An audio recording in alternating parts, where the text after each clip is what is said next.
At Arizona State University, we're bringing world-class education from our globally acclaimed faculty to you. Ranked #1 in innovation for 10 consecutive years and #2 among public universities for employability, ASU isn't just ahead of the curve, it's creating new paths to success. Earn your degree from the nation's most innovative university. Online, that's a degree better. Explore more than 300 undergraduate, graduate, and certificate programs at asuonline.asu.edu.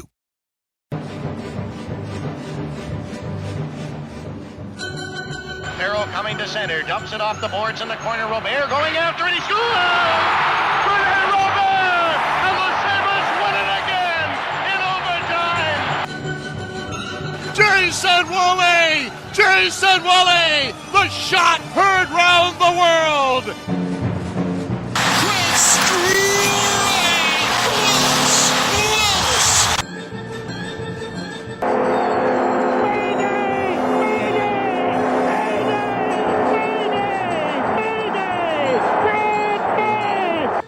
What's up, everybody, and welcome to the next installment of the Straight Up Sabres Instigator Podcast collaboration series, exploring who is the greatest Sabres team of all time. My name is Brendan, and I'm joined by a handsome group of fellas here. If everybody wants to go around and say hey. Hey, I'm Taylor. And I'm Tyler. And I'm Chris. And folks, if you were able to catch our last episode that we did together, the four of us, at the end of 2024, we had gone through a matchup between the 1979-1980 Sabres and the 1992-1993 Sabres, which saw the 74-75 team take the win there to move on to the semifinals against the 79-80 Sabres team. That episode will be coming up next, but first we have a little bit of work to do. We are going to be discussing today the 2005-2006 Sabres and the 2006-2007 Sabres, more commonly known as the last time any of us have felt true happiness in our lives. So, fellas, before we get to it, I know we wanted to maybe discuss a few more of our honorable mentions, the teams who just missed the cut. Chris, do you want to take it away and get into those few squads? Yeah, for sure. So, we talked a little bit when we were trying to plan this out. We had highlighted a few other teams that maybe would be in the conversation. Perhaps a broader bracket would have included these guys. And one of those teams was the 83-84 team, which was a 100-point team. I think they finished exactly with 103 points that season. Really Scotty Bowman's best performance behind the Sabres bench. One of the better teams of the 80s for the Sabres as well. Not too much to say about them overall. I think in the grand scheme of things, it was a good regular season performance, but they were swept in the first round of the playoffs in 1984. But the other two teams, and maybe a bit more nostalgia, was the 96-97 outfit and then the 2000-2001 Sabres teams. So, the 96-97 team, the famously the Derek Plant overtime winner against Ottawa, dispatched against Philly. But, the 2000-2001 team, and maybe this is just me, I'm not sure how you guys feel about it, really feels like one of the greatest missed opportunities in Sabres history. We're going to talk about 05-06 tonight, but that 2000-2001 team, they lose in Game 7 against the Penguins in the conference semifinals. You may or may not remember they actually had the conference finals paint on the ice because of the way the schedule is going to play out. They had to paint the ice early. So the Devils were waiting for them in the conference finals. And, that team, Dominic Hasek still, at the height of his powers. They had a lot of really strong players on that team. But the one thing that was missing was Mike Pekka. Pekka held out that season. They could not come to an agreement on a contract. And ultimately they lose that series in 7. But I mean, certainly I think they would have given the Devils a really good run in that conference final. And whether or not they beat the Avalanche in the Cup final, it's hard to say. That Avalanche team was an all-star team. But really, I think that of all the teams that we left off, that 2000-2001 club feels like maybe the best one of the bunch. Yeah, I mean, I would have to agree. That 2000-2001 team still had the core of it was basically still the team that reached the Cup in 99, and they kind of, the team that 99, they went through their sort of playoff hangover. They barely squeak into the playoffs. I think they had to tie on the last game of the regular season to get in, and then they were kind of cannon fodder for Philadelphia. in the 2000 playoffs. But this version kind of caught their breath a little bit. Dominic Hasek was, peak of his powers, except for, that overtime winner in Game 7 against Pittsburgh that we don't really need to talk about too much. But,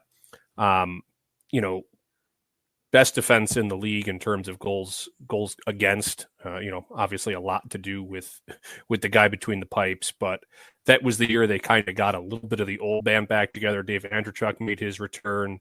Doug Gilmour came into town.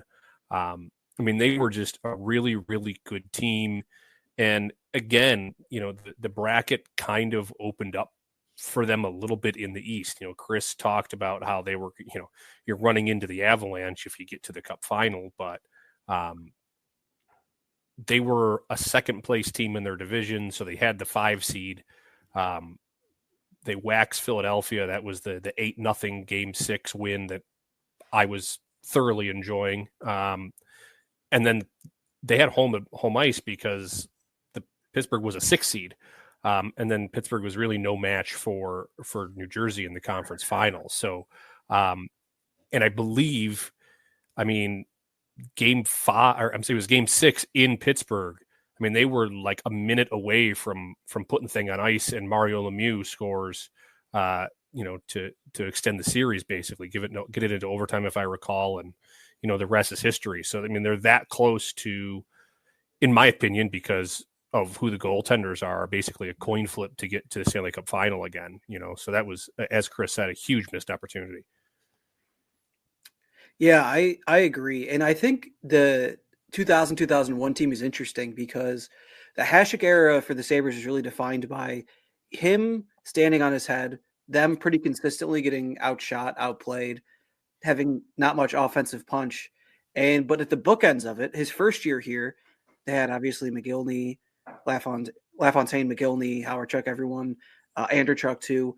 And then their scoring basically disappeared overnight. And then like 94 through 2000, even through them making the cup, making the conference finals, winning the division in 97, they basically just got outplayed all the time and had a goalie who was 10% better, 10 to 15% better than the second best guy, and like 20% better than the league average in save percentage every year, sometimes even 30% better. And then it's hard to lose when you do that. They still lost like 45% of the time anyway. But going into that last season, which people, kind of knew Hasek might be not long for the Sabres. He was making, a lot of complaints at that point about wanting more talent or wanting more money or wanting out. And to Darcy's credit, something he didn't do for a lot of his time here, he did something. But way before the Twitter hashtag became a thing, he did a lot of things, actually. Even going back to the 2000 deadline, he gets Chris Gratton in a trade, who is weirdly important to this team. He brings back, as you mentioned, Tyler, he brought back Audette. That was at the trade deadline, and Andrechuk before the season, signed Doug Gilmour. It was also Dmitry Kulinen's rookie year, or his first year where he played a lot of games. It's the first year where we see Mika Norinen really at all. And then I believe there's one other person, if I'm not forgetting. Oh, Steve Hines, also at the trade deadline. That was another good get. So the team was, and sorry, I forgot JP Dumont they also brought in before the season. So there was a kind of a noticeable difference year over year, which was not normally the case in the Darcy era. And a lot of those guys didn't do all that much necessarily, but this team being middle of the pack in scoring, that made them better than most Sabres teams of that era, and being not terrible at defending, made it so that Hasek could have what was simply a great Vezina season and not an all-time season, and that they could still be second in the division, that they could advance in the playoffs. And they did something that none of these Sabres teams really did of that era. They scored 23 goals in the first round, 5 of which were scored by Chris Gratton. So really interesting year for sure. And the Pekka part, him sitting out, makes it kind of sting as much as the late Mario Lemieux goal. Yeah, you think about it, and that year is the way that year is bookended, and it's a really, really good year as we're talking about. But you think back to the way that year gets bookended. It starts with a Pekka holdout, I should say, and it ends with Hasek's last game in Buffalo. And I don't know if you recall back, that spring there was all sorts of rumor and conjecture. Taylor, as you talked about, Hasek had already started kind of, laying the framework for a potential exit or for some changes. But, there was rumors that Hasek himself, like, didn't think the team was going to be that good based on how they finished the 99-2000 season, and then had like booked a family vacation or some nonsense for the spring. And basically there was like this rumor going around that he basically threw the Darius Kasparaitis goal so he didn't have to rebook his vacation. Like, it was a really weird time, because I mean, that Kasparaitis goal, like, for fans that are a little bit younger, we'll talk about this team, coming up here, like the goal that Ryan Miller lets in Game 5 against the Rangers, where it's just a simple wrist shot that he just misses. The Kasparaitis goal was weaker than that. You know what I mean? Like that, and it's Dominic Hasek we're talking about. So there was a whole lot of conspiracies going on. It was really strange.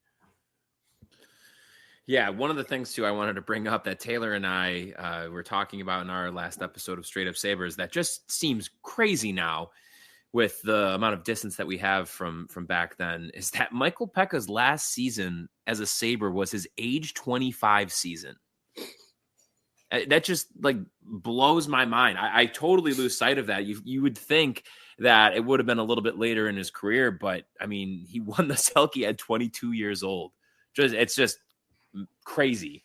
Yeah, I texted Brendan that when he shot that famous Topps commercial where he shoots the tuna can, he was only 25. Him and his wife were both 25. They look like, and they're not that they look bad or anything, but like that looks like your typical, like, hey, there's a couple in like Amherst who's like 41. Their kids are in high school.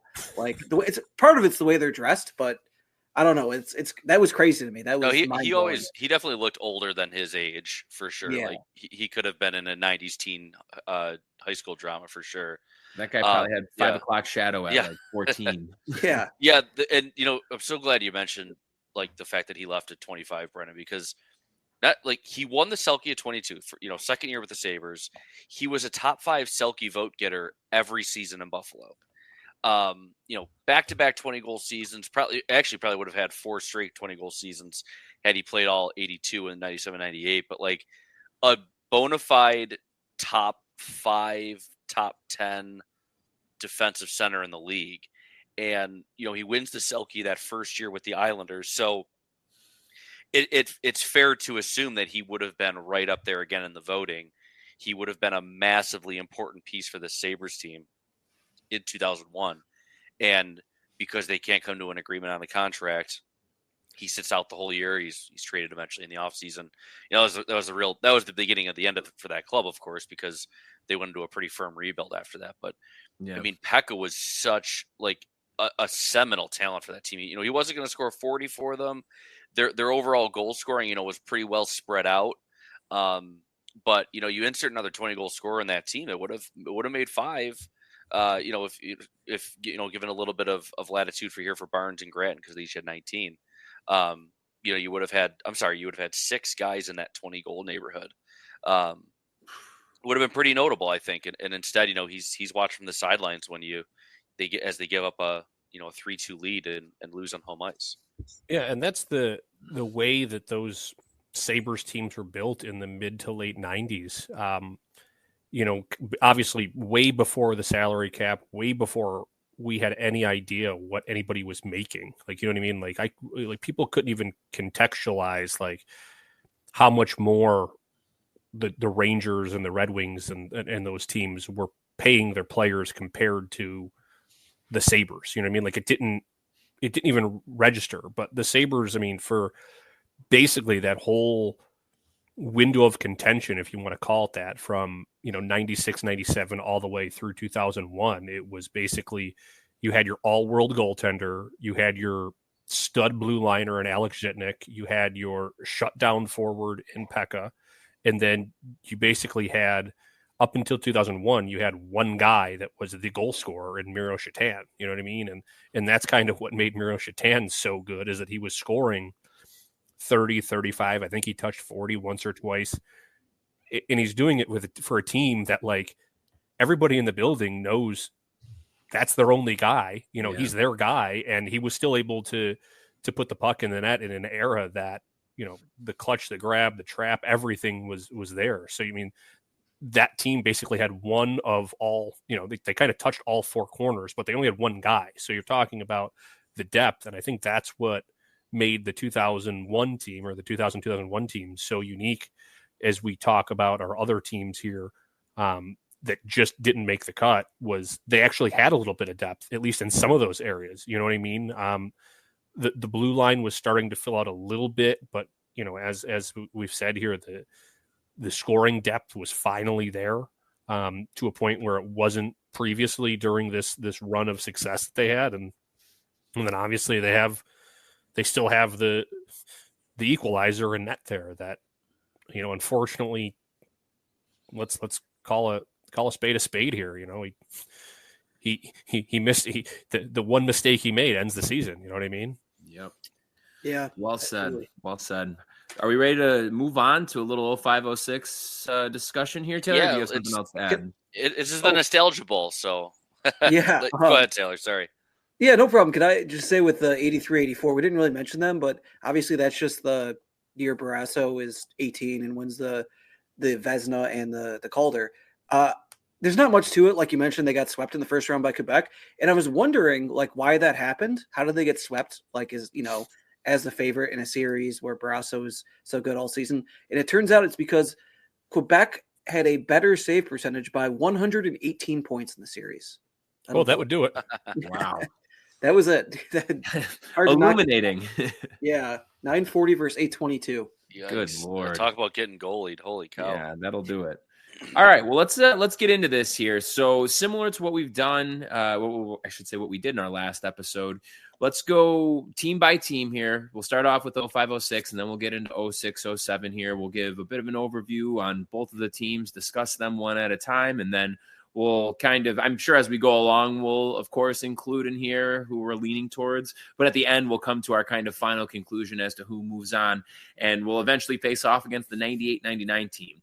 So to start off, let's talk about 05-06 a little bit. So this team, of course, ended up coming out of nowhere. They started the season 7-8 and proceeded to then only have 8 regulation losses in their next 50 games. People don't really realize it that much because 06-07, you, of course, have that incredible President's Trophy win. But 05-06 only had 3 fewer points. And let's also keep in mind 06-07, while we're talking about 05-06, had that 7-8 start. We all know 06-07 ended up winning their first 10 games. This team went on an insane run, though, really from November on, with the exception of a bit of a losing skid in March. But crazy stat from this team. From November 15th through the rest of the calendar year, they went 18-2-2 over their next 22 games. 11 players on this team hit the 40-point mark. They were 5th in the league in scoring, 3rd in power play percentage, and 2nd in penalty kill percentage. So unbelievable numbers from special teams, something that we know nothing about with today's Sabres. This is all while several key players missed time. So we know Danny Briere, he only played 48 games but had 58 points, which put him at a 99-point pace. Tim Connolly played 63 games and had 55 points. Derek Roy played 70 games and had over 40 points as a 22-year-old. Jochen Hesch played 64. JP Dumont played 54. Pominville played 57. Dmitry Kalinin played 55. If those guys all play 75-plus games, they very well could have won the President's Trophy that season, too, when you consider, again, that it was just a 3-point difference from the following year. We all know Lindy goes on to win the Jack Adams that year, and it was really a magical season from top to bottom, in large part, like I said at the top, because nobody was really expecting them to be this good. I mean, the 03-04 season was dreadful. They hadn't made the playoffs in 3 seasons. The Bills were in the midst of the early days of their playoff drought, and just the city really needed this. And the season also, as we all know, featured some of the most iconic moments in franchise history. Jason Pominville's shorthanded OT winner against Ottawa, and really the entire Ottawa series. Campbell's hit on Umberger, Briere's OT goal against Carolina to force Game 7, and that is just the playoffs. And, you can always play the what-if game, but just about everybody, I would say, genuinely believes that if they don't lose 4 of their 6 defensemen against Carolina, they eventually would go on to win Game 7 and probably the Stanley Cup as well. So overview of the team there. Let's get into this a little bit. Chris, do you want to kind of take the first go at your thoughts on 0506? Yeah, certainly. You know, I think what's really interesting is that, and I'm really glad you laid out the numbers the way you did, because I think it's really important context.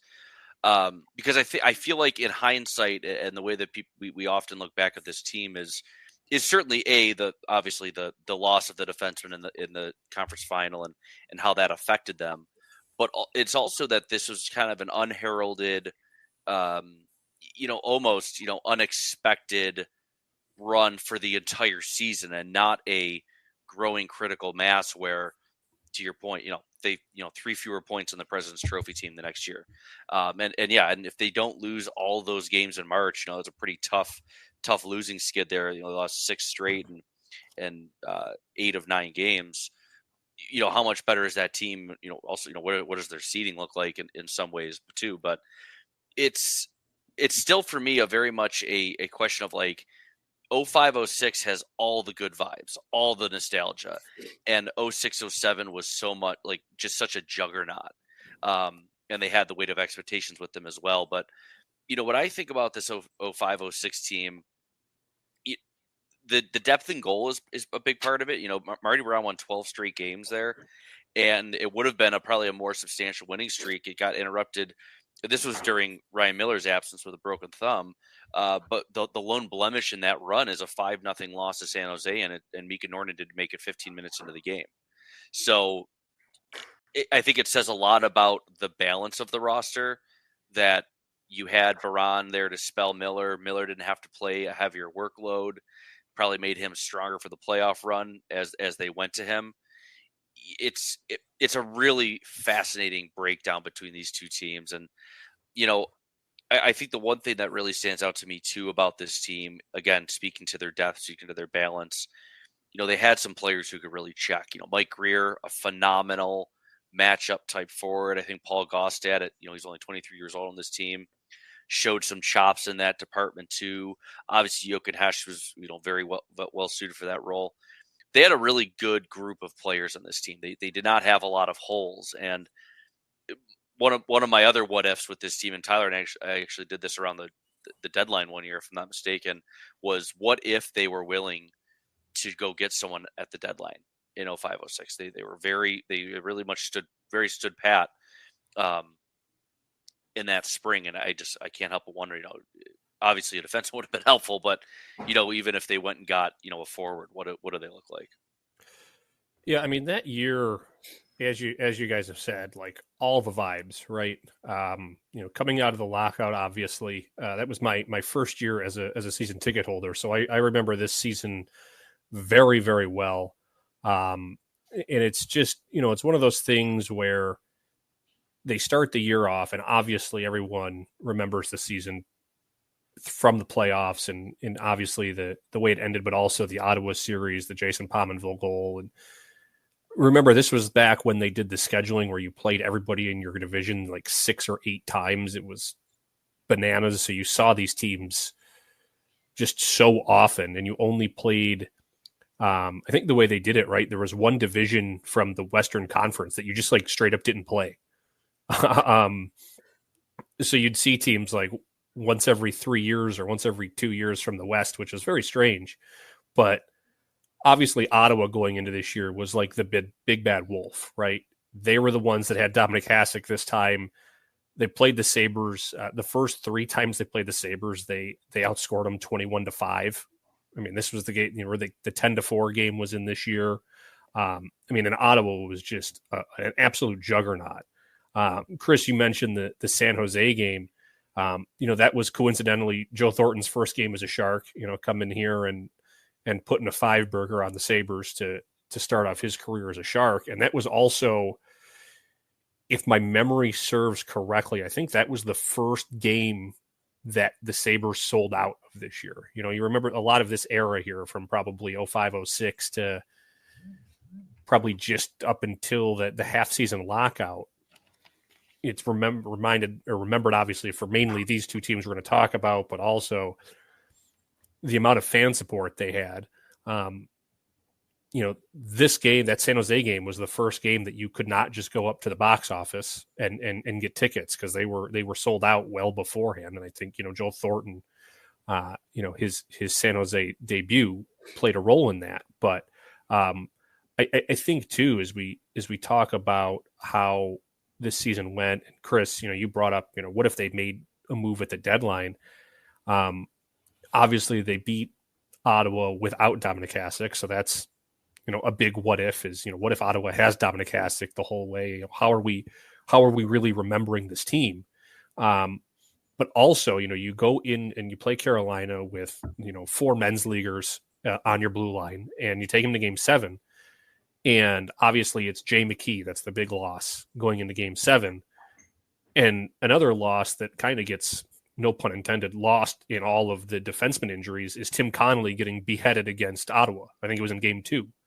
So if you have Tim Connolly back, you have basically your most creative player. I mean, I think even if Connolly is healthy for that Carolina series, I think they're able to just do enough to get by and get maybe 1 or 2 of those defensemen back. I mean, obviously, Tony Ludman, I think, broke his leg or something. If you have a broken leg, you're not coming back. But it would reason to believe that Jay McKee is able to come back at some point during the Cup final, and you have Ryan Miller.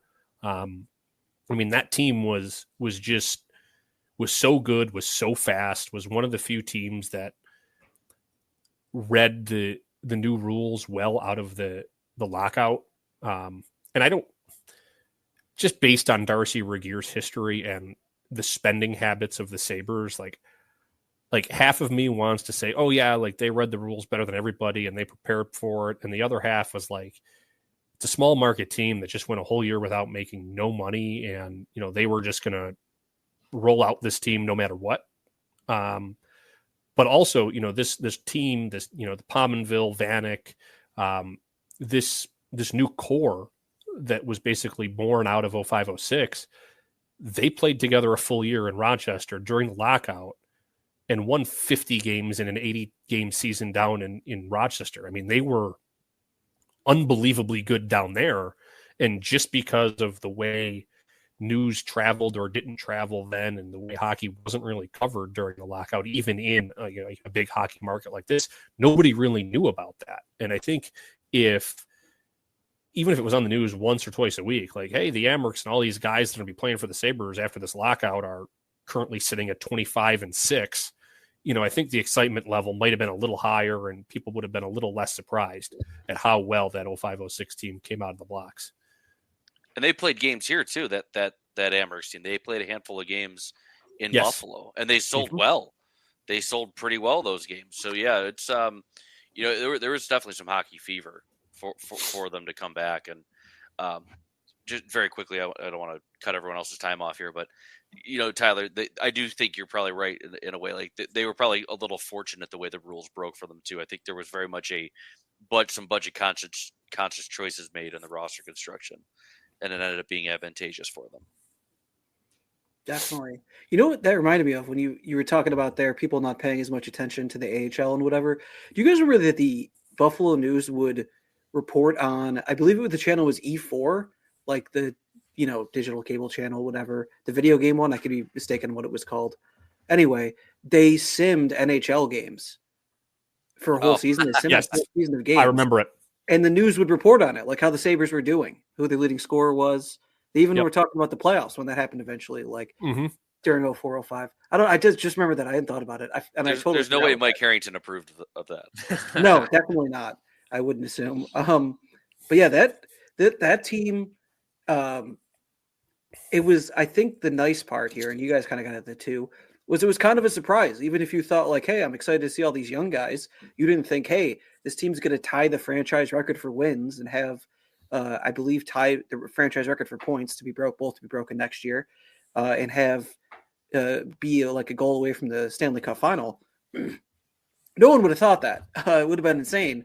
And it's just really interesting the way to think about both years. And I think, I'm sure we'll get to 06, 07 as well in a minute, but I think the big thing in 05-06 that hurts in hindsight is the missed opportunity.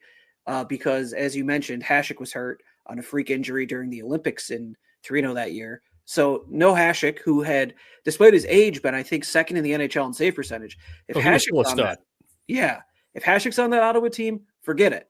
Because in the playoffs, the Sabres won almost exclusively because of how much they bullied Ray Emery, and that does not happen with Hasek. That's one thing. The other thing is you get to play the conference finals against Carolina. Carolina didn't necessarily bring their A game, and they also weren't necessarily the team you would normally see in the conference final. No, it's funny to say that because they won the cup, but they weren't a world beater necessarily. They weren't very good. Yeah, they were good, but they were gettable. And then you would have had the opportunity to play Edmonton in the finals, which at that point the West was better than the East. You had Detroit, who won 58 games. You had San Jose. You had Vancouver. But you didn't have any of them in the final because Edmonton beat all three of them. So you had the other opportunity right there to have a kind of, a random team in the finals. And not to interrupt, but remember Dwayne Rollison also tears his ACL in game 1 of the Cup final. And that's, in my opinion, that's why Carolina wins the Cup. I mean, you have a team that goes to the Stanley Cup final on the back of a rookie goaltender who basically was not that good before or after that spring. Yeah. And if you guys remember, I believe it was Martin Gerber starting the playoffs for Carolina, and they lose the first 2. They put in Cam Ward, and he kind of runs the table for them. So they were and he didn't even hold the net the whole time. No, they were a very, very flawed team. Yeah, Gerber shut out the Sabres, if I'm not mistaken, in one of the games. I think it was game 4. I think they lost 4-0. Yeah, it was game 4, and also I would even add in game 3, that one of the most memorable games of that series. Quite frankly, it kind of gets overlooked, I think, for the Briere winner, of course. But that's the game when the Sabres just went doorbusters in the second period. So they tie the game late in game 3. Drury scores, late in first period of game 3. Drury scores in the power play. It's 1-1. But then the Sabres score 3 times in the second, and they chase Cam Ward. But Martin Gerber comes in, and so it's 4-1 at that point. They put Gerber in. Carolina kind of makes it a game and ends up being a 4-3 win for the Sabres, but Gerber stabilized things for them. The Sabres didn't get a whole lot of shots, and they got 7 on Gerber the rest of the way, but Gerber kept the net for that next game and shuts them out. And so, again, a lot of what ifs here. What if they decide to keep Ward in net? What if they, do they keep Ward in for game 4? Is he shaken? There's a lot of moving parts here, of course, but it's really fascinating the way that broke down. And then, of course, I mean, funny enough, you flip it around, and it's in game 5, they pull Gerber in favor of Ward again. So, Carolina was not a complete Cup winner by any means. Yeah, no, definitely not. I mean, they were battle tested in the playoffs, getting to play like New Jersey, the Sabres, and Edmonton, but a lot of injuries played into that. It's a good amount of luck, which sounds like being bitter from what happened almost 20 years ago. You're allowed to be. Yeah, totally whatever. Acceptable. Yeah, the hell with them. I am bitter. Absolutely. I mean, they ruined my childhood, so I'm more than bitter. But right. There's also a degree of luck, right? Every spring. I mean, to have to go through 2 months of that level of hockey, I mean, you've got to have 1 or 2 breaks go your way throughout the course of the tournament, for lack of a better term. And I mean, Chris, you talked about how the Sabres, didn't really get anything on Martin Gerber there at the end of game 3, and it kind of stabilized things for Carolina. And the Sabres, they, despite, making that heroic run, having the lead going into the third period of game 7 on the road, they, in each series they played, they did have a little bit of a speed wobble. Like, they did show their youth at times. I mean, they badly outplay Philadelphia in game 1. And like, that's another turning point. Like, what happens if Robert Esch steals that game, and this really, really young team comes off the ice after basically outshooting them 2-1 and owning the game for 5 periods, and they lose. But they win game 1 on the Briere goal. They blow the doors off of in game 2, and then they go to Philadelphia and lose them both. You know what I mean? Like, Philadelphia looked like they couldn't skate. And yet they come back to game 5 and it's 2-2. And then even in the Ottawa series, Ryan Miller has to steal game 2. I think that was the 1-0 or 2-1 game that Ryan Miller had where he plays out of his skin. And, despite there not being Dominic Hasek, I mean, the 18 guys in front of him were pretty darn good. I mean, they were very much the best team in the East, regardless of who was in net. And if that series was 1-1, going back to Buffalo instead of 2-0, it's the same thing. That series, even at 3-0 for the Sabres, I was terrified just because of how good Ottawa was. And then Chris, you talk about, you've already mentioned kind of the speed wobble that they had at the end of game 3 into game 4 against Carolina. So, I mean, it's just one of those things where I think the youth took over a little bit, not to say that they, felt the weight of the moment or anything like that. I think they just kind of, let their foot off the gas a little bit, but were able to stabilize. And as we know, got within, 20 odd minutes of a Stanley Cup final berth. Well, I think one of the things too, going back to a point that Chris made earlier that I find interesting, is the fact that as we're talking about them doing anything at the deadline at that point, obviously, your mind immediately goes to defense. They were pretty well situated at forward. I think we can all agree at that point, and had, obviously there are the injuries you have to keep in mind, which I guess even could have opened them up to making a move to add a forward there. But when they were at full strength, at full go, their forward group was well filled out and high end. But one of the things that I do think about though is that Jaro Spacek did get traded at that trade deadline in 05-06, and you could have in theory had him half a season earlier. If he's there and maybe he's healthy, if he's healthy through that playoff run, does that change things potentially? I don't know. But I think, we knew what he ended up meaning to the team in the ensuing years that followed once he ended up joining them. Just kind of makes you wonder if they would have been able to get him a few months earlier, if that could have maybe changed things for them, if he could have stayed healthy. Yeah, I mean, I think once when we get to 06-07, I think Darcy Regeer's decisions kind of come over a little bit more, or come under a little bit more of the microscope. And once we get to that point of the conversation, there's some quibbles I have with it. Yeah. What do we say? Do we want to get into it? Do we want to do it now, or do we want to keep going here on 06? Let's just talk very, very briefly. I think that, we've talked about it a little bit, but one thing I think that, so let me reference the poll that we have this series. 05-06 won its poll with 72% of the vote over 06-07. It was just nearly 500 people voted. The voters for 05-06. Wow. And again, I think this team just has so much nostalgia. It's such a well-loved and remembered team. And that Ottawa series, I feel, to me at least, is the one that puts it over the top, because in that Ottawa series, of course, you have the Pominville goal. That's the exclamation point, right? But that 7-6 game in game 1 is just fire wagon hockey. It was bananas. Right. It just insane moment after insane moment. Connolly tying the game the way he does. A goal that, quite frankly, could or should be remembered in equal merit as the Drury goal the following year.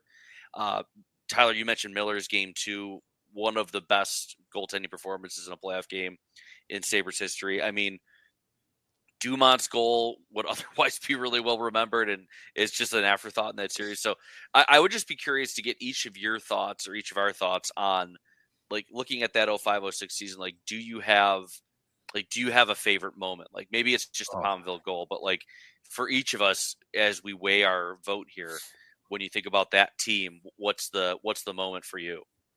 I have one that immediately comes to mind. So I was at game 6 against Carolina.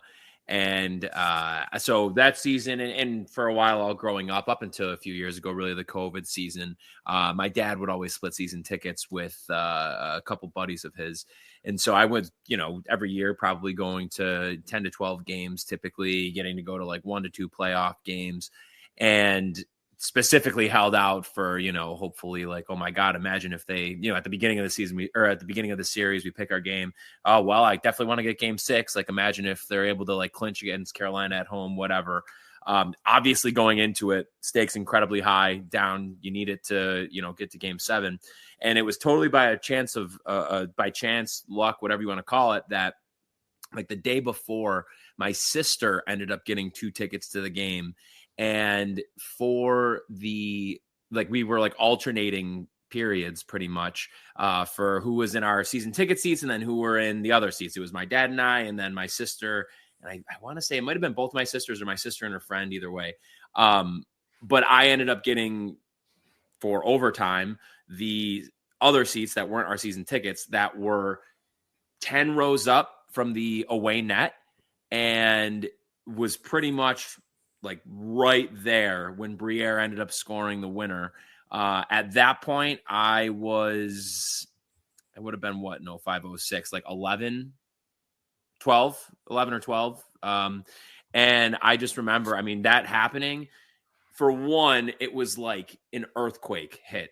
The roar of the crowd in that moment was unlike anything I've ever experienced at a sporting event in my entire life. And honestly, I would even include being at Bills playoff games. Like, it was outrageous how loud it was. Secondly, because I was not the 6'4" tall man that I am right now, there was these group of guys who were sitting next to us, and they just got so excited that they picked me up and passing me around, and we were all just screaming. And then really what it was, even taking it even further, is on the walkway out, going through the concourse, it was pandemonium.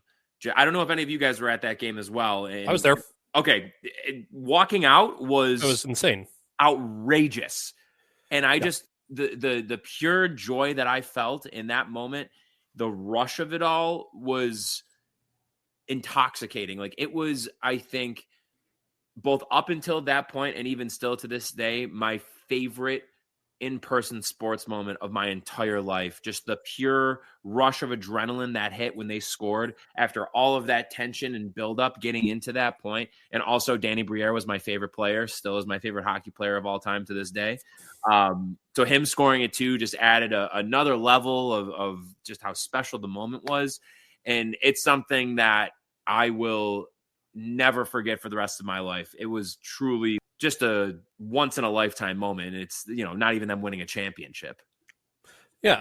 I think that's in general, that's what separates memorable teams from ones that aren't. One of the teams that we were thinking about and, considering here was the 96-97 team. And like, realistically, without that Derek Plant goal and the Rick Jenneret call, what is that 96-97 team? Oh yeah, they were okay. Reasons. Pardon me? Memorable for bad reasons. Memorable for the goalie. Another weird rumor with Hasek, and then a non-rumor he hit a reporter. Yeah, you know what I mean? Like, so like, and even the 2001 team, like, if they make it to a cup final or even a conference final, like, we didn't even talk about the Stu Barnes goal in Game 5. You know what I mean? Like, that's a good point. There's all sorts of of just little moments. And, as I said, I was a season ticket holder for the first time in 05-06. And I still remember the first goal. Dmitry Kalinin scores the first goal of the year, like 5.5 minutes in. And there's like 13,000 people there. It was pick a seat night. It was, it was like it is down there as usually here on a Saturday night for a Sabres game.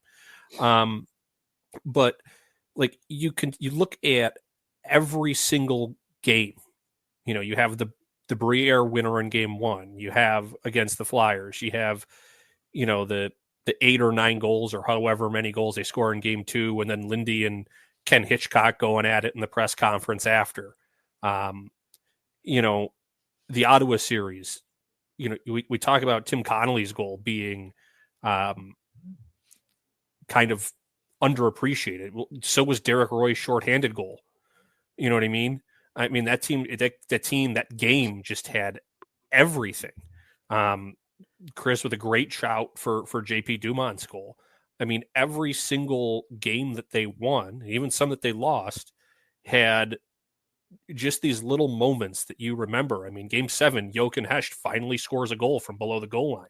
You know, he shot it from there 4 times a game. It finally went in. And I'm thinking, holy crap, they're gonna do it. You know what I mean? I got off of work. I took about a 45-second shower, and I drove about 75 miles an hour down Union Road to my buddy's place to be there for the third period. And, you know, in hindsight, I probably should have stayed home. But, you know, you know what I mean? Like, all of these little moments are what lead up or what contribute to a season being truly, truly memorable and a team kind of having that clutch over you. And I think my favorite moment is the Briere double overtime winner. I mean, I was there for like I said, every playoff game, but you know, that's the first playoff game the Sabres had in 4 years, technically 3 seasons, you know, since 2001. And remember, they used to have the Stanley Cup playoffs banners they hung above the old Jumbotron.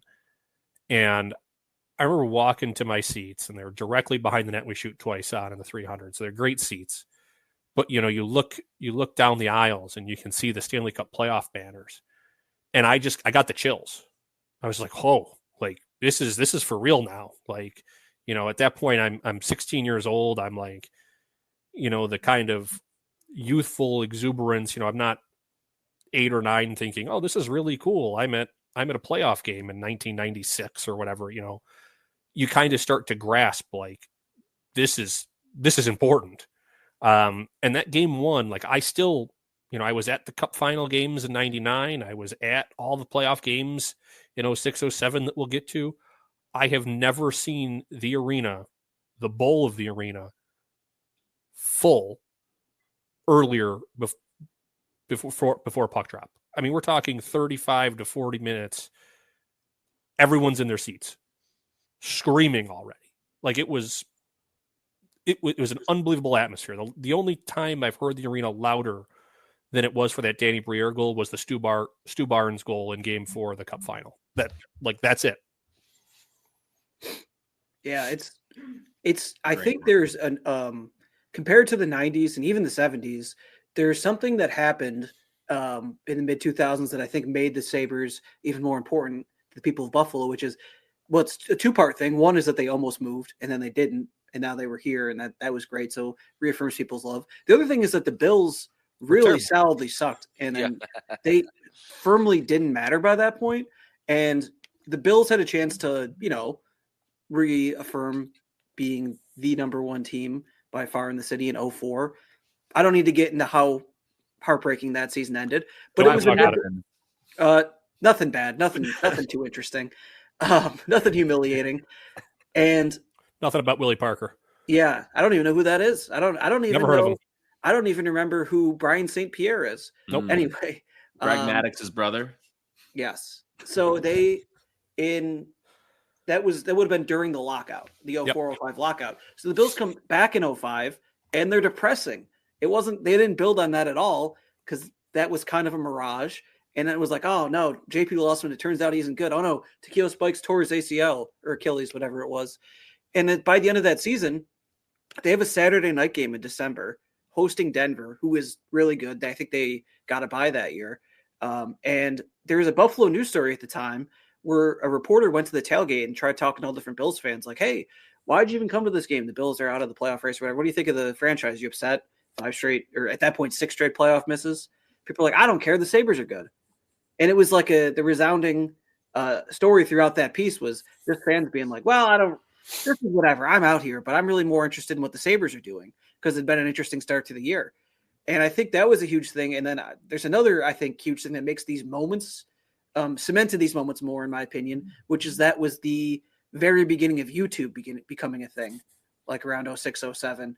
And all of a sudden, all those moments were there to watch over and over again. And not just YouTube, but video online in general.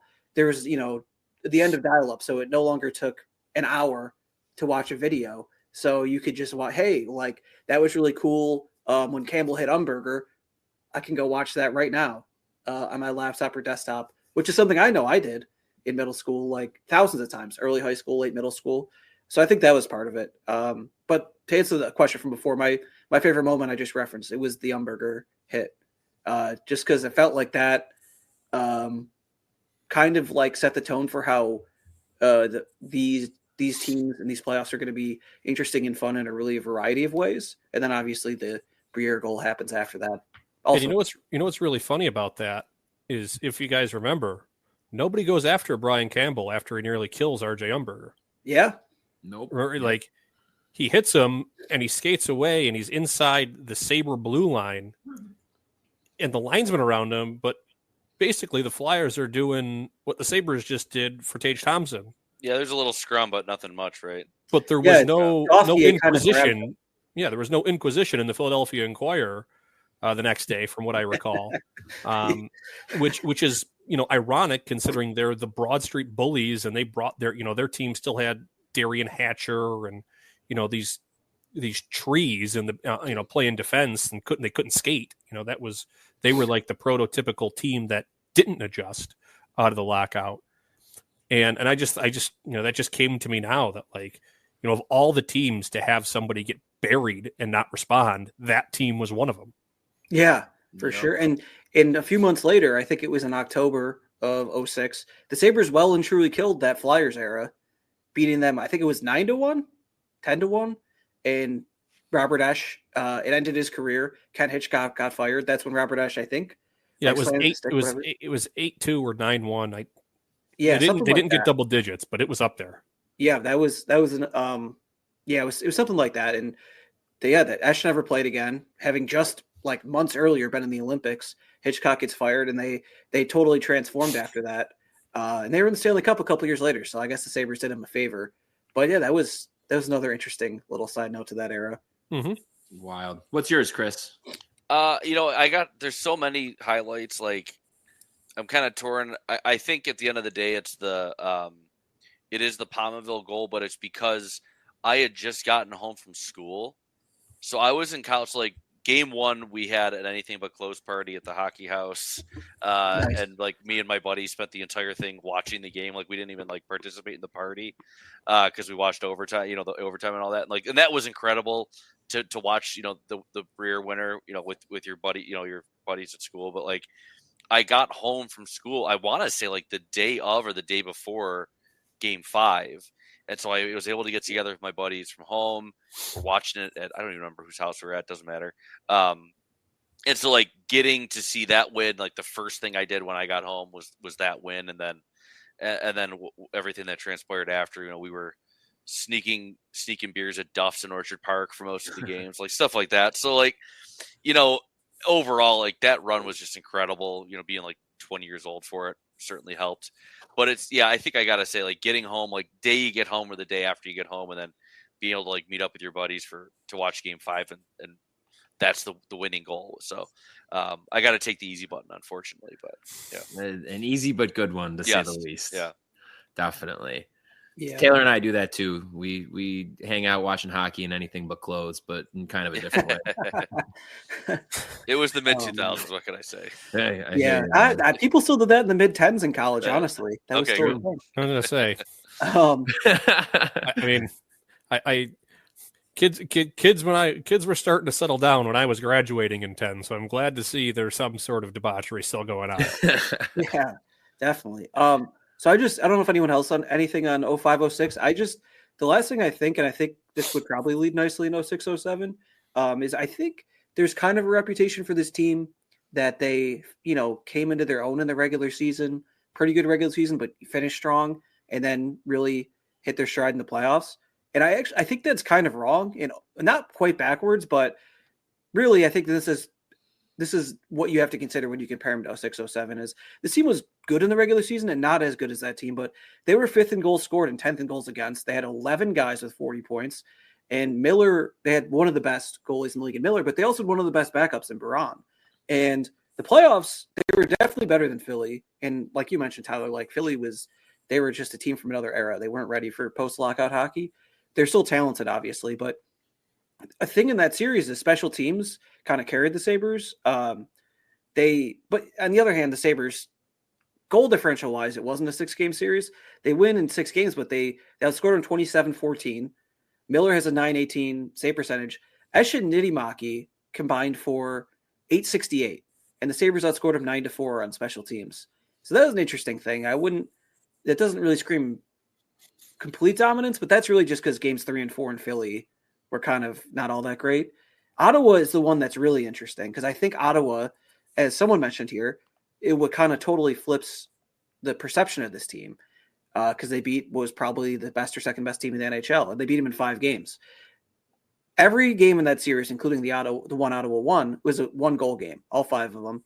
Sabres win 16-13 in goal differential, and this is kind of the important thing here. And 2 of those games in overtime, obviously. But the important thing here is Miller has a .923 save percentage. Ray Emery has an .864. So they won in 5 games, despite the fact that Ottawa outshot them by 10 goals a game. And, advanced stats at that time are barely existing or whatever. So I'm sure you couldn't find those kinds of things. But my memory of that series is kind of a similar, not similar, but like there's a little bit of that, like, yeah, wow, the Sabres are destroying Emery, but Miller is having to stand on his head to make sure that this is still a game or whatever. And I think that kind of leads to you to how do you want to view this? Does it matter that the Sabres were kind of lucky, or does it matter that goaltending kind of defined those first 2 series? Or is it really just about, what team provided us with more fun moments versus what team was better? So I think do you give this team a little bit of leeway because Briere and Dumont were hurt in the regular season? And do you give them even more leeway because everyone was hurt in the conference finals and they might have won a cup? So I don't know. I just wanted to throw that out there. The way that Ottawa series went down, it's the kind of series that it really does happen almost every year in the NHL. Like goaltending is so lopsided in a way you don't expect, but it's worth mentioning that that's what happened. Yeah, before we moved to 06, like they had no business winning game 2. No business. No. Yeah. And Miller was unbelievable. Well, even the opposite basically happens in game 1 because they get outshot by a ton. Miller does not have a great game, but like gives up 6 goals on like, I don't know if it was like 40 shots. They scored like 7 goals on like 22 shots or something like that. Like they had no business winning there either, really. Just like they just had Emery's number. And you consider, I mean, like some of the goals, you're like, I brought up the Derek Roy Schwerty, that's a goal. That's a good goal. You know what I mean? Yeah. Guy opens up on his strong side. It's a one-timer, whatever. But like, there were a couple, I want to say like Tallinder or Ludman scored on like an unscreened slap shot from the blue line on a power play. And, the game-winning goal, I think Ray Emery is still going post to post. You know what I mean? Like it's a one-timer, but it's from a terrible angle. And the pass is from the center of the ice to the outside of the dot. Like realistically, Emery didn't have to move that much. And I mean, it's borne out in the rest of his career, just that Emery was terrible laterally. And even Pominville's goal, like, yes, like Pominville gets a ton of credit for picking on Daniel Alfredson, who's a forward playing defense. But if Ray Emery was any deeper in his crease, he would have been in the net. Like, you know what I mean? Like he just wasn't good. Like in those stats, bear it out. I think probably the best game he had was actually game 3 and they lose in overtime. You know what I mean? So, I mean, he was brutal, but don't look a gift horse in the mouth. You know what I mean? Like we'll take it. True. Absolutely. We're really setting 06, 07 up for failure here, I got to say. Well, I will say this before we, not to kick the can down the road any further, but real quick, I mean, the poll we ran that was 70% for 05-06, it's a lot closer than that. Like, let's be real here. Like it is not that much of a whitewash. No, definitely agree. And folks, this episode of Straight Up Sabres and our collaboration with the Instigator podcast is brought to you by Mr. Good Bar. Located at 1110 Elmwood Avenue, Mr. Good Bar has been a staple of the Elmwood Village for decades, and folks, for good reason. There is no shortage of things that you can get up to at Mr. Good Bar, whether you're trying to see some live music, do some dancing to a DJ, go to a comedy show, karaoke, or you want to catch a game somewhere. There's nowhere better than Mr. Good Bar. Not to mention, they have an incredible beer selection, as well as some of the best bar food you can find in Western New York. And if you're looking for an excuse to get out there soon, Taylor and I are going to be hosting Buffalo Sports Trivia Night this coming Tuesday, February 18th, starting at 7 p.m. upstairs. Make sure you come and join us for that. It's going to be a great time. If you want to learn more about Mr. Goodbar, you can head to their social media on Facebook and Instagram and follow them at Mr. Goodbar Buffalo. Folks, this podcast is also brought to you by DraftKings. This NHL season has been predictable as a puck rolling on its edge. No one knows where it's going, but that just means there's time for your favorite team to figure things out. Sure. For you to get in action at DraftKings Sportsbook, an official sports betting partner of the NHL. Super easy for first-timers to get started. Try betting on something simple like picking a team to win. Go to the DraftKings Sportsbook app, select your team, and place your first bet. And if you're new to DraftKings, listen up. New customers bet $5 to get $150 instantly in bonus bets. So download the DraftKings Sportsbook app now and use code THPN. That's code THPN for new customers to get $150 in bonus bets instantly when you bet just $5. Only on DraftKings. The crown is yours. Gambling problem? Call 1-800-GAMBLER. In New York, call 877-8-HOPE-NY or text HOPE-NY at 467-369. In Connecticut, help is available for problem gambling. Call 888-789-7777 or visit ccpg.org. Please play responsibly. On behalf of Boot Hill Casino and Resort, 21 plus, age and eligibility varies by jurisdiction. Void in Ontario, new customers only. Bonus bets expire 168 hours after issuance. For additional terms and responsible gaming resources, see dkng.co/audio. NHL and the NHL Shield are registered trademarks of the National Hockey League. NHL and NHL team marks are property of the NHL and its teams at NHL 2025. All rights reserved.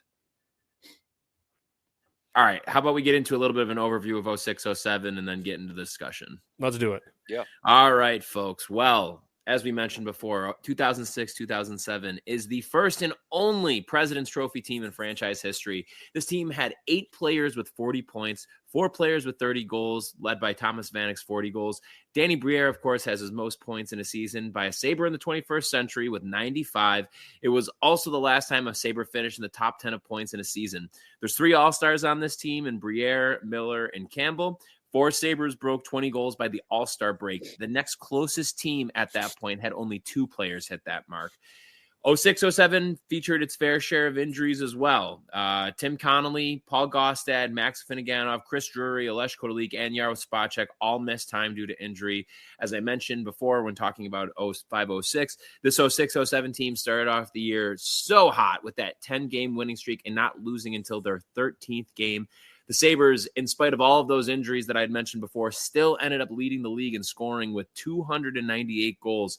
And, 05-06, of course, has its fair share of memories, but there are plenty when it comes to 06-07. When you think of the Ottawa brawl, Drury and Afinogenov's goals against the Rangers in the playoffs. I mean, I wouldn't say as many necessarily as 05-06, but I think we link these two seasons together for a lot of obvious reasons. And I think within that, something that I think is really one of the things that stays with us when we think about this time is the memories. And for me, like, obviously they're their own seasons and their own playoff runs, but I link a lot of, I feel like I just view this time frame and the memories from this time frame as kind of, I view it in terms of the era itself rather than in individual seasons. And so, we gave a lot of credit to those memories and special moments in 05-06, but 06-07 had its fair share too. So let's switch it up this time. Tyler, why don't you take first? Let's talk a little bit about 06-07. Yeah, like as you said, they came out gangbusters. They win 10 in a row. A couple of them were in the shootout, but I just got the feeling for this whole season. We talked about how 05-06 had the vibes, right? And it was just everybody was there having a good time, and it just felt like from the preseason and then the 10-game win streak to start just kept, like, every game they won just kept amplifying it, that it was not, nobody was really along for the ride. It was like there was an acceptance of, like, or an expectation that, like, okay, like, this team, they're going to win the cup. Like, they got close last year, and now all these young guys, this young core is better now, and it's our year. You know what I mean? And I just, like, that was the one thing I felt that was different, not only on the, with the guys on the team, but even in the lot, even in the stands, like we loved scoring 5 or 6 goals, and especially against Toronto, because Toronto's terrible. There was a couple of games where Toronto would be up like 2 or 3-0. We'd come back, we'd win 7-3 or whatever it was. Those nights were great, but they'd give up a goal or they'd go down a goal, and it was like, okay, like, come on, like, start playing. You know what I mean? There was this weird expectation and pressure that like very evidently was not there for 05-06, and I really think that impacted the guys. Maybe not as a team as a whole, but like certainly, like, as we get later in the year in the playoffs, that was the year like Wade Dublowitz does his heroics, gets the Islanders into the playoffs. They steal the 8th spot and they win game 2 in Buffalo, and there wasn't even. It wasn't like, oh, that's nice, we'll give them one. It was like an, oh my God, like, could they really blow it already? Like, you know what I mean? Like, there was like every single loss in the playoffs, or every single time they entered an intermission with a deficit, it was like worst case scenario. And I think really, like, obviously we'll talk about the Rangers series, which is probably what this team is most, remembered for. But like, the look on Ryan Miller's face after they had won, it looked like he had just run a marathon. You know what I mean? Like, and Yep. Obviously he's a young guy at that point. It's only his 2nd full year. There's no Marty Baron, to lighten the mood in the room, to back him up, which I think is a really underrated aspect of that. And guys are coming up to him, kind of trying to like reassure him.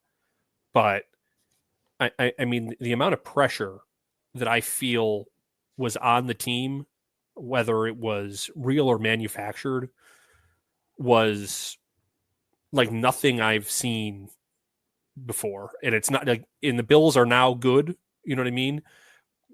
But like, there's not even that expectation on the Bills that like, okay, like, you've been to the playoffs 6 years in a row. It's time to win now. I feel like every year it's like, okay, we were close. That was fun. We'll get them next year. Like, that was never the case with this 06-07 team. It was like, this is the year. And if it's not this year, it's never going to be. It was a very weird dynamic. And they showed the pressure. I Yes. think that's the big difference with them and the Bills. They absolutely showed, did. Especially as the season went on. They were very young. And people forget that, their core, took huge steps, as Brendan said, in terms of goal scoring, all-star appearances, and everything like that. But for the majority of them, like, it's maybe their 3rd full year in the league. Like, even Tim Connolly, who was like kind of old, like an older member of that group, like, he was traded to the Sabres as an 18 or 19-year-old, so he's 23 at the time, I want to say. 25. Or was he 25? Yeah. But he's the most experienced one, and because of a lockout and injuries, he's probably right there with them in terms of games played. So it was a real young team, and I think that's, I talked a little bit about it before. Like, I think that's where the moves that Darcy Regier made and when he made them, like, didn't help. You know what I mean? Like, they didn't make them worse, but they, like, on the ice, they didn't make them worse, but they didn't ease the burden a little bit. You know what I mean? Like, going into the season, everybody knew Marty, it was Ryan Miller's net, right? So, like, I kind of feel like if you're going to trade Marty Baron, don't make that trade at the deadline. Make it in the offseason or make it in November. Allow Ryan Miller to get a little bit more comfortable with whomever you're going to bring in to be the backup. You know what I mean? Ty Conklin, I think, would he play 1 game? You know what I mean? I don't even know. Not many. So like, that happens. Like, yes, they bring in Jaro Spacek, and Jaro Spacek is a stud, but the guy they lose is Jay McKee, and he's like, he was a the heart of that team. Mm-hmm. And I don't even think that's overstating it. That's the guy. He's the most senior guy. He's been around for all of it. When the team was really good in the late 90s to when the team was bankrupt, and you get rid of that guy, and now you're leaning on Brian Campbell, who's in his 2nd or 3rd year. You know what I mean? It was just really strange how they went about, in theory, augmenting the team. Some of the decisions. I mean, I don't know. I think Jay McKee signed, if I recall, it was like 4 times 4, I think was his deal in St. Pittsburgh. Louis, right?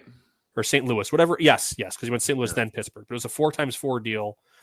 And I think they got Spacek 3 years at 10 mil. So, you're a couple $100,000 apart, but also like, I wonder if you offer Jay McKee, 4 times 3 or 4 times 3, like he probably takes it. You know what I mean? And obviously, there's no cap friendly back then. You don't know what the cap is. You don't know how close they are to the ceiling. You don't know what the internal budget is. So it's tough to like really finger point and be like, hey, like you should have done X instead of Y, when there could have very well been a reason why they couldn't do a certain thing. But the guys they let go, it hurt them a lot. And the guys they brought in didn't do enough to offset it, in my opinion. That's fair. Yeah, Mike Greer had some comment after leaving, after 0506, as he left to go to San Jose. San Jose. He said something to the effect of like he wasn't happy with the direction they were going, and I can't help but think that this a lot of this was maybe the start of the beginning of the end of the with some of the budgetary decisions that they made under Golisano. With Tyler, you mentioned McKee, Greer's allowed to leave. The following year, Campbell's gone, and it kind of snowballed. But Dumont to Drury Briere. Yeah, Dumont's another great example, and that most famously, July Dumont. 1st, Dumont goes to Nashville. Like, you look at the stat sheet, and you're like, yeah, okay, like you let a third line winger go with, 45 points on a team that's going to almost score 300 goals a year. Like, it's a relative piss in the ocean, but the off-ice impact that these guys had, I think was really understated. Like, and again, back then, there was no social media, right? So like, unless you read, Bucky or Mike Harrington every day, who got along terrifically with all the players, you weren't getting any information. You just kind of assumed that everybody liked each other, and like it was basically like an NHL 07 game at that point. Like, you know what I mean? Like, locker room dynamics, you didn't even consider them. And knowing what we know now, you're looking back and you're like, geez, Dumont, McKee, trading Marty, even if Marty was gonna not be long for there, and I understand like you're not going to re-sign Marty, so you need to move him, and I think they move out Marty in order to fit Dana Zubris in. But like, realistically, how much of a gain was Dana Zubris compared to how much of a loss was Marty? Mm-hmm. You know what I mean? Like, when you look at it that way, like I'd rather have kind of my goalie whisperer, my backup goalie whisperer, who's able to kind of keep my starter's head clear, versus the new guy who's trying to, still needs to map quest his way to the rink, for 2 months. You know what I mean? And again, hindsight 2020, but looking at it from, almost 20 years ago at this point, you really do wonder how some of those moves, both off season and in season, played a role. I agree. And I know we're not talking about the 07-08 Sabres today, but I find it fascinating that they traded Marty, got Ty Conklin back, showed no interest in re-signing Ty Conklin. No. Would have been relatively cheap, and brought in Jocelyn Thibault, who was terrible, who was completely Very lost. bad. He was so bad. And that was a driving force behind them missing the playoffs the next year, because Miller had to play 72 games amid what was not his best season. Yeah, that was interesting. I also think, if I'm not mistaken, wasn't the Sabres beat reporter at this point Tim Graham? It would have been like Graham and Vogel, and Harrington was part of it. Yeah, I don't remember the exact. Well, I think Harrington was around, and Paul Hamilton was still doing the WGR thing, but I don't think he was writing, to be polite. But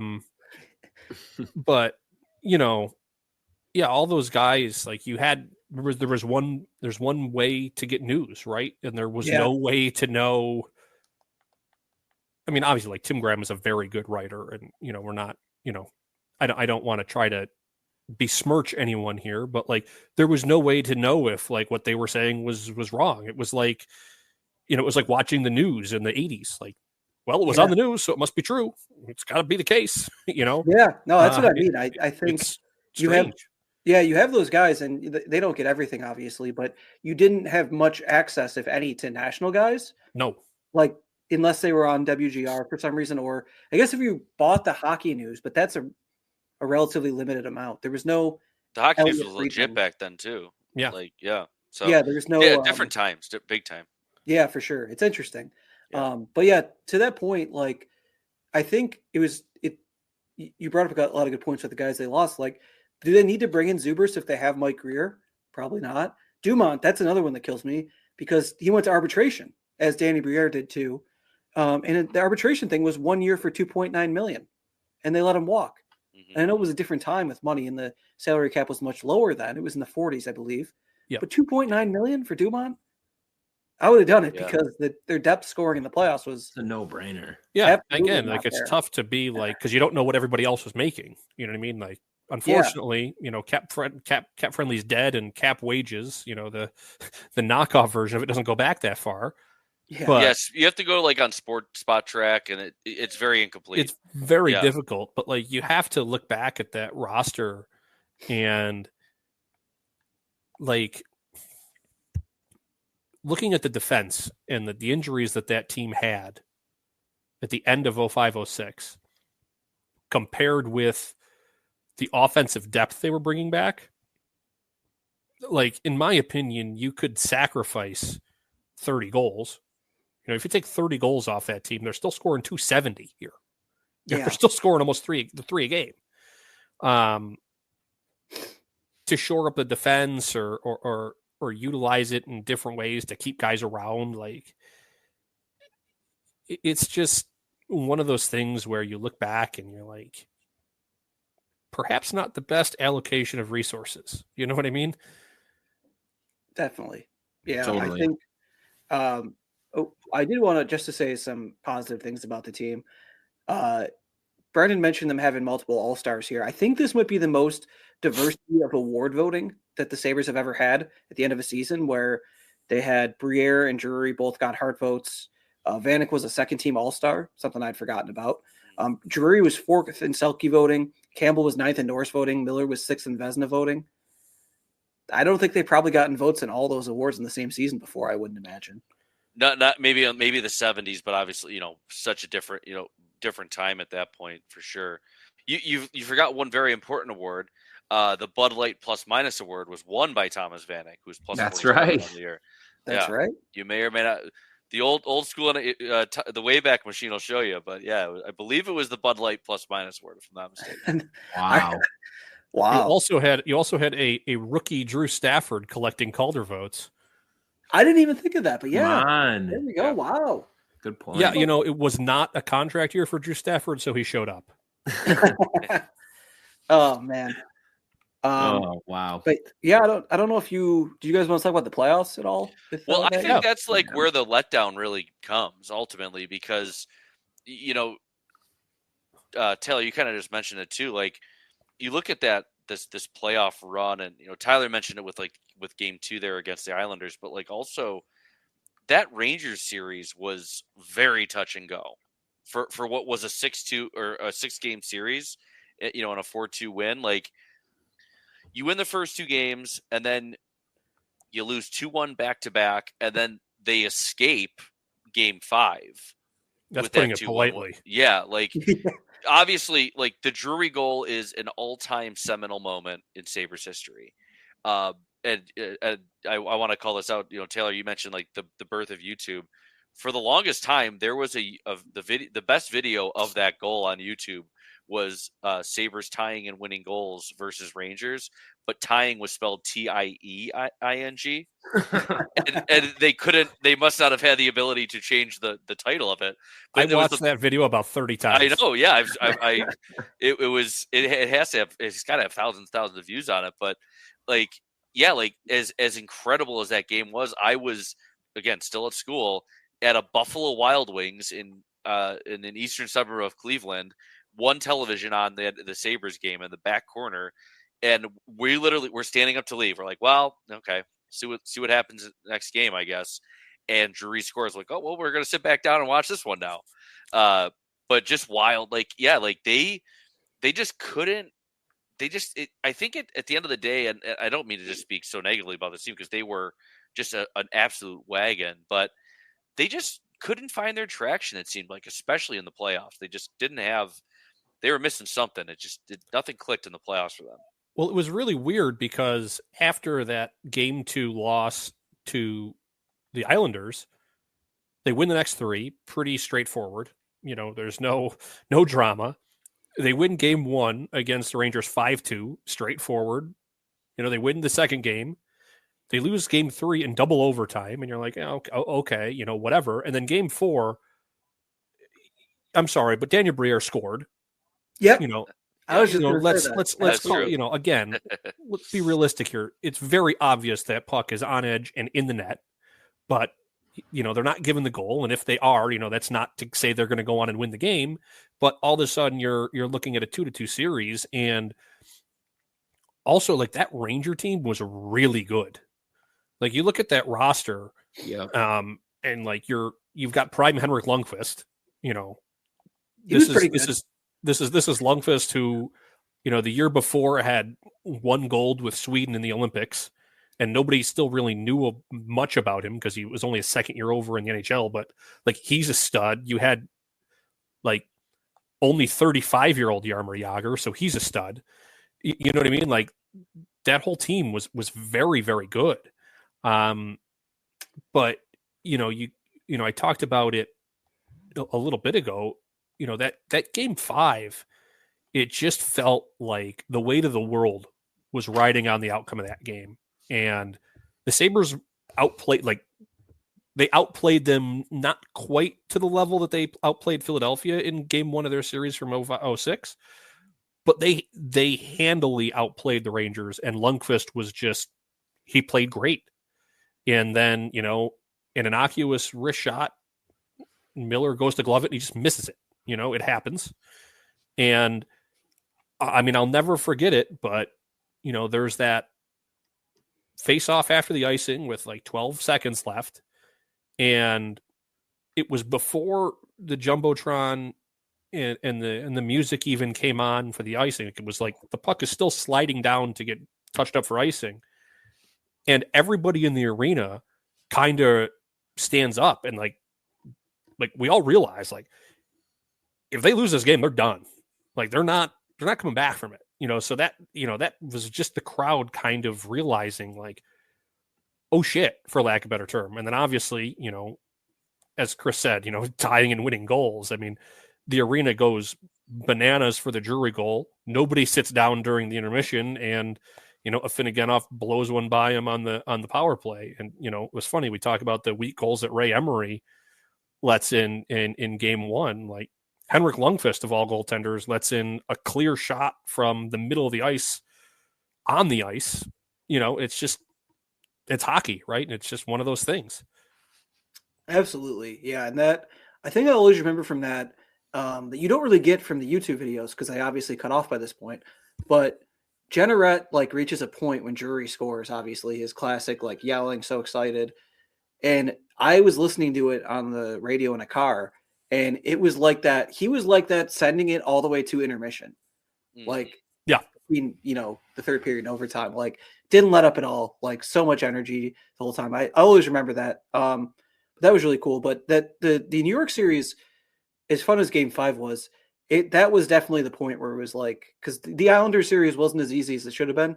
Wasn't as easy as it being a 4-1 series would indicate. And then by the middle of the New York series, it's the Rangers, I should say. It's like troublesome, definitely troublesome, because games 1 and 2 are good. Game 3, obviously, like you mentioned, was overtime. Game 4, they should have won. But even despite that, by the time they're getting to the end of the third period of Game 5, they're on 180 plus minutes where they've scored 2 goals on Lundqvist. And this is a team that scored 308 goals. They averaged well over 3 goals a game. And to only have 2 goals in what amounted to 3 games, it was over 3 games, honestly, because one of them was in double overtime. It was bad. And I think a thing that we forget, even in games 3 and 4 that they lost, is how good Miller was. This might have been even Miller's best series. Miller had a better save percentage in the series than Lundqvist, which is surprising to hear given how the middle of that series went. Of course, games 1 and 6, Lundqvist allowed 10 goals, so that's part of it. But yeah, I think it's underrated how incredible Miller was there and how he kept him in those games, and especially how he kept him in game 5. And then the Sabres are obviously able to close out in game 6, but still, it's just weird when it comes down to it. Like those first 2 rounds against what's an 8 seed and a 6 seed, and it was a very talented 6 seed. They scored 34 goals across 11 games, and that it felt not exactly right. And it obviously got worse in the next round when they only scored 10 goals against Ottawa, who brought back a lot of the same team, not Chara, notably. Probably a mistake. I think that was a miscalculation. I'd say that's fair. Yeah, but what they got that series, which is ended up being very valuable, is one of the best versions of Ray Emery ever. He stonewalls the Sabres, has a .919 save percentage, and it's another series where it's basically the inverse of the year before. There's 4 1-goal games. They start the series 3-0. The Sabres win, obviously, in game 4, and then they close it out in overtime in game 5. It's very similar to the second round series the year prior. But yeah, that is unfortunate, how to say the least. Yeah, sure. Chris, do you have anything else to add? I don't know. I think what ultimately happens with this team is, the weight of expectations, which we talked about. And I think that colors the memory of it, which is unfortunate because it was an incredible team. It really was. Well, one differentiator that I did want to bring up that I think is lost on a lot of us, just again, because of how great they were, in terms of scoring and especially their 5-on-5 play. But if you remember 05-06 and 06-07, that team was top 5 in both power play percentage and penalty kill percentage. Did you guys know that 06-07, they were 17th in power play percentage and 20th in penalty kill percentage? It's wild. I kind of remember their power play being weirdly not all that great. Yeah. Yeah, it was for the amount of talent they had. And the other thing was the year prior, Kotelik was a cheat code too. Yes. They were he was Ovechkin before Ovechkin in a way. The shootout cheat code as well, obviously. That's true. Yes. Yep. But the other thing that people forget, we talk about these moments, right? That makes these teams and everything more memorable. Game 2 in the Ottawa series is in my opinion makes the series, right? I mean, you're basically a week removed from Drury scoring with 7 seconds left, and they go on and finish off the Rangers, even though that game 6, 6-4, it wasn't exactly a defensive struggle. But again, Briere scores with 5 seconds left, was it? Yes. It's another last second equalizing goal. And I can tell you, nobody in that arena was thinking we were losing that game. Right. That game was unbelievable to be at. It was. And you think back, like when Briere scored against Carolina, which was, Brendan's favorite memory of 05-06, I turned to the guy next to me, and I'd been sitting next to him for 6 months. We shook hands. I said, I'll see you Monday, because Monday was game 1 of the Cup final. And we were convinced, that was going to happen. And we looked at each other after Briere scored, and it was kind of like, there they are, they're back. And, and then to lose that game, you're like, oh crap. Like maybe this is going to be different than we all think. You know what I mean? That was the game that, I don't want to say ended the series, but really set it on the course it took. Definitely. That's it's a forgotten goal for a good reason now. Well, exactly. Lost. Yeah. But yeah, that was unbelievably clutch by Briere. One thing I also, to add to your story, so to go back a bit to game 5, when you stood up because, you thought this might be the end of the season, with the Rangers game 5, I think of the interesting, almost, I don't know if it's underrated, but it's mentioned on the broadcast. Jennerat clocked it right away that the Rangers couldn't change because of the icing, and they couldn't get a faceoff guy out there. Because Razor clocked it. Yeah, that's of all right. Things, Yeah. It was a Razor because Yes. Jim Lorentz is saying, why do they have Nylander taking this draw? Yeah. Yes. And Rob Bray goes, they can't change. It's an icing. Because they had two really good faceoff guys in Yager and Matt Cullen, who's on that team. Matt Cullen really kind of I don't want to say who's who, but him and they had a lot of interesting moments in NHL. Blair Betts as well, I think. They had some decent face-off guys. Yeah, they had the one guy that they didn't want out there in Yeah. the face-off. I don't know why he was out there, but Well, and you remember that play, like, you know, the puck gets cycled along below, and I don't know who the defenseman is. I think it's Campbell, or maybe it was Drury that walks in to the slot, and he misses the net. Yeah, Connolly. It was Connolly. It was Connolly. Sure, yeah. And we're like, well, there it goes. You know, there goes and you know, somehow the puck gets cycled back out, and I can't remember the was it Merrick Malik, maybe? It was the defenseman out there who tried to, you know, cover up the post, and, you know, he's able to put it between his legs. And, you know, for as much as we talk about goals that, like, were backbreakers for the Sabres, like, again, you know, in Ottawa, obviously it was only one game after, you know, game 6, the season's over for the Rangers, but, you know, it's pretty obvious they never recovered from it. But, like, even Henrik Lundqvist, like, in his, like, locker cleanout, you know, nearly a week after, it was like he saw a ghost, and he just kept saying game 5. Like, you know what I mean? Like, because they knew, had they won that game, you know, you're going back to MSG, up a game, and, you know, they had won games 3 and 4 there. Like, that was, like, pretty confidently, like, the Sabres were going to go out with with a whimper there had the Sabres not figured out a way to score a goal. And, you know, obviously Max Afinogenov, of all people, you know, who was a healthy scratch in game 4, you know, scores the winner.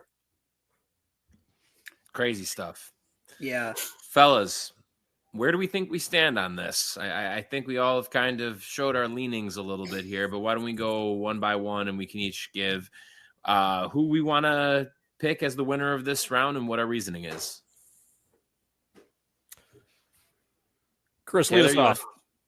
I gotta go 0506. I came into this because, like, I might be a little contrarian to say 06 or 07, but I just can't. I can't vote against 0506. Just Taylor, you really put it really well about, like, talk about, like, how the nostalgia weighs, and, like, that's the trump card here. It's just the memories of the run make it what it is, and they were great on paper too. It's not like they were a slouch and they went on a Cinderella run. They were a really good team, and then they had all of these incredible moments that just it makes it the winner for me. Yeah, I think if you it was simple as which team was better throughout the year. It's 06, 07, but there's so much more that weighs into it. And I think this is another thing that gives an edge to 05, 06 is I think of it as like the 2021 and 2022 Bills, where those teams actually both lost in the divisional round. I think in very different ways, though. And 2021, they lost 6 games in the regular season, clearly had to hit their stride late. But there's really memorable moments. I don't want to say, you know, the 13 seconds game is a great memory, but there's a lot of great stuff there. And I don't recall that game. Man. I've erased it from my memory. I'd like to. Then you have the perfect game against the Patriots before it. And obviously the 2022 Bills were better in that they were 13-3. But I look back at 2021, not only did they finish stronger, not only is it more memorable and I'll have moments forever, but I can look at that and go, they almost had it. If it's like for the Sabres, if not for injuries, the path was right there. If not for whatever happened there, to quote a famous Sopranos moment, whatever happened there in Kansas City, I think the Bills' path was pretty clear. Obviously, people in Cincinnati can say it wasn't, but to hell with them. This is our podcast. And I think that's kind of the same as 05, 06, and 06, 07. Like, that was even closer for the Sabres. You know, that one goal here, maybe one Jay McKee laundry cycle of his shin pads, and you could be in the Stanley Cup against an 8 seed who, frankly, was a pretty average team outside of its goalie, and there's no saying that Dwayne Rolson definitely would have kept that up. He was Dwayne Rolson. And that's, to finish the comparison, the 2022 Bills obviously lose to the Bengals. They get spanked. I don't think what could have been to that season at all, even though they were much better for most of the season. They finished poorly. Something was clearly wrong by the end. And they lose that game to the Bengals. There's no what if there. It's like losing 4-1 in a series. And then after that, it's like, well, if they had won somehow, they would have lost to the Chiefs. And if they had won that somehow, they just would have lost to the Eagles in the Super Bowl. And that goes back to what I think of 06, 07. If somehow, I know that there is some points in that series, maybe they win game 2, maybe they win game 5 in overtime. Those are 2 coin flips, and maybe then you could get there. And then you got to go to the Stanley Cup and play Anaheim, who frankly was better than both of the Eastern Conference teams. They kicked Ottawa's ass. They were big and tough. They were the exact kind of team that Sabres team didn't want to deal with. Had good goaltending, had veterans who had won before. They were good at everything. And that was a difference. And you had obviously good teams in 05-06, but like we said, they fell by the wayside for whatever reason. The Sabres eventually did too, but they were the last one to. Whereas 06-07, look at the conference finals. Ottawa, Buffalo, Detroit, Anaheim, the way those teams are playing at that time, the Sabres were the 4th best team by that point. So I kind of have to give it to 05-06. Just finishing strong and giving us better memories is more important. Yeah, I mean, I think I agree with what you guys said, Taylor. I mean, you made a great point there, because if they're somehow able to get past Ottawa, Anaheim's a buzzsaw. I mean, they're big, they're mean, and they can skate. You know, you've got Chris Pronger in front of their net that nobody wants to deal with, but like you got Scott Niedermayer out there with them, and you got J.S. Jaguar in net. It's like, you know, there's no, despite the nearly 300 goals, there's no matchup in that potential series where I'm like, yeah, like I like the Sabres. I think the Sabres have an advantage here. Like the only way the Sabres win that series is if their special teams, which, as we talked about, were very mediocre for how skilled they were. Like they would have to pitch a perfect game in terms of specialty teams. And, you know, 05-06, you know, a couple injuries, you're 20 minutes away regardless. You know, was it poor Rory Fitzpatrick, the puck, you know, gets lost in his feet, you know, in game 7, and, you know, it starts to snowball from there. But, you know, you get past that. I'm taking my chances against, you know, Dwayne Rollison having a hell of a 2 weeks. Chris Pronger, again, seems to be the recurring theme here. He was probably pretty good back then, I think. You know, and, you know, every team has that one guy that kind of goes off. And for Edmonton that year, it was Fernando Pisani. He had like 15 goals. You know, so you're looking at a team that has a hot goalie and 3 guys, basically, and old friend Michael Pekka, we forget. But the fact that Lindy, remember going into that year, and even as the playoffs went, he was kind of like, why would I match lines? I'm just going to keep going all 4 of them, because nobody that we were going to play against can match up with all 4. The only team that could do it was Ottawa. And you got past Ottawa. You know what I mean? So, as you said, Taylor, the path opened right up for them, and there was just, you know, things contrived to go against him, and here we sit having this podcast, knowing full well that if one of these teams that we had talked about over these 2 episodes had actually won the damn thing, we wouldn't be needing to have this podcast. Well said. Very true. Very true. I am going to join everybody here and also say 05-06 for the reasons mentioned. I think that the point that Tyler, you just ended on, that Taylor had mentioned, just with regard to the path and how close they actually were, I think is a huge part of this. And it's just, you know, we talked about this a little bit in a different way, I guess, and to a lesser extent with like the 92-93 team in the last episode, where there's just so much of the what if game. Like, what if they don't trade for Grant Fuhr and they keep Dave Anderchuk, put Hasek in, and then he's able to realize the play that we see from him in the very next season? What if LaFontaine doesn't get injured? You know, you can play that game, but with this team being 1 game away from the Cup, and I mean, I don't know about you guys, I can't think of another example in recent memory of a team being in a conference final and missing 4 of their 6 defensemen in a game. it's just unprecedented. It just doesn't happen. And I think if you even cut that number in half, as Tyler said before, we're not having this conversation because they get there and they get across. It's just unbelievable hurdles. And to make it still as far as they did, while only having 3 fewer points than the President's Trophy team, we're talking about what a great regular season it was. But I mean, they're right in line with them from a points perspective. And again, the special teams, I think, is a big part too, being second and third in power play and penalty kill percentage compared to 17th and 20th. And they did more with less too. I go back to, the sentiment that you had mentioned, Tyler, that it's one thing when you're just talking about the production when it comes to a Marty Baron and a Jay McKee, a Mike Greer, a JP Dumont, what all those guys bring to the table. But I think it's also important, just as important, to acknowledge what they meant to the room and to the chemistry of that team. And, I think that while we, of course, look back at that time, understandably with rose-colored lenses, and, we get these great pieces from, some of the guys reuniting, like there was the video from a couple of years back with, it was Briere, Dumont, McKee, and somebody else that I'm missing. But the Sabres put out a video of like the 4 of them reminiscing, and it was great, but also we have to keep in mind that some of the internal dynamics, there's rumors that things weren't as good, from 05-06 because of some of the personalities in the room, some potential things with just like the leadership and whatnot. And so, I just think that really matters within all of this.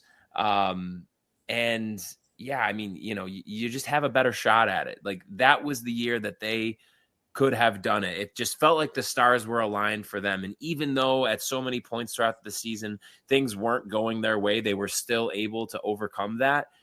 And I don't think it's whatever it was in the Twitter poll, like a 70% kind of thing. I think it's more of like 60-40, I think is fair, because I do think that while it's worthy of a discussion, I think it feels clear that 05-06 is the way to go with this. And I think even taking it a step further, looking at it into the future, either next episode or the following one, I feel like 05-06 gives 98-99 a much more difficult conversation than 06-07 does. Yeah. And the one last thing I want to add, these are 2 teams that were three points apart, I believe it was, in the regular season. They're 2 games basically apart in the playoffs. At the end of each conference final, Rick Jeanneret went down to the dressing room and shook hands with every guy in the room for one of those teams. It was not 06-07. Yep. He knew. And that's a guy that's been around for 50 years. He knew that was it. And I'm not going to be the one to disagree with Rick here. So I think if there's ever an action that symbolizes kind of what that team was, that had that perfect mix of like youth, talent, and just had that kind of mojo, for lack of a better term, it's 05-06. And, unfortunately, you could probably look at it from a pure talent perspective, as Brendan said, and say, yeah, 06-07 was better, but how many times have we looked at teams with quote unquote pure talent and they don't go anywhere? I mean, 05-06, I mean, the Red Wings get waxed by the Oilers. That Red Wings team, I mean, I don't have the roster in front of me, but it probably had 8 Hall of Famers on it. Probably. You know what I mean? And it wasn't like 8 Hall of Famers that were all 38 years old. I mean, you're talking like guys that are in or close to their primes, and they get beaten 6. And it wasn't like a huge upset. You know what I mean? They were soundly outplayed by Edmonton in that first round. So, So yeah, I think it's 05-06, and the more I talk about it, the more I'm with Brendan there in terms of it's probably 60-40. It's probably not a coin flip. For me, I'm pretty convinced. Fellas, any last thoughts we want to share on either of these 2 teams? It seems like we have our winner here. So 05-06 moves on. With that being said, before I get to your last thoughts, just so everybody knows here, that means that the semifinals are as follows. We have 1979-1980 going up against the 74-75 team. And we have 2005-2006 now going up against 1998-1999, the Cup team.